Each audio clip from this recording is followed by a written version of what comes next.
my goal is that we have to bring it into public health, because it should not be, very often I hear, okay, what you do is just for the richest rich, blah, blah, blah, blah, blah. I don't think so. We are at the moment trialing what we can and could in 5 or 10 years' time, bringing it to the mass market into public health. There are two things. First of all, it's a public health as it is. I am an advisor of the United Nations Decade of Healthy Aging with the WHO. We are talking about how to age healthier around the globe, around the world, in the public health sector. Very often, and in many, many countries, it's still to implement what we already know. And that should be the focus of public health. It's also happening here in Singapore.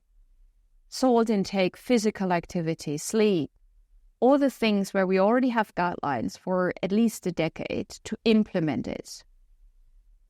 This is implementation science, what we need at this moment in time in public health. That's the first thing. So we have to act.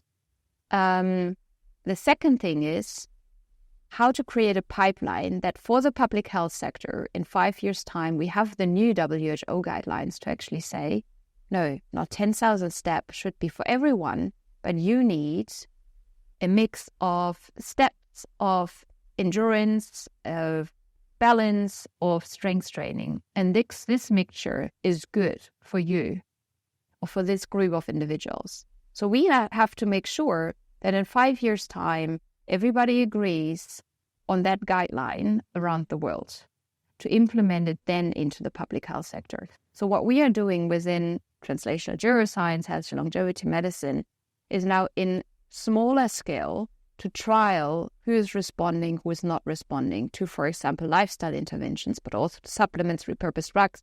But take it with, or leave it at the moment with lifestyle interventions. What is good for that group of individuals?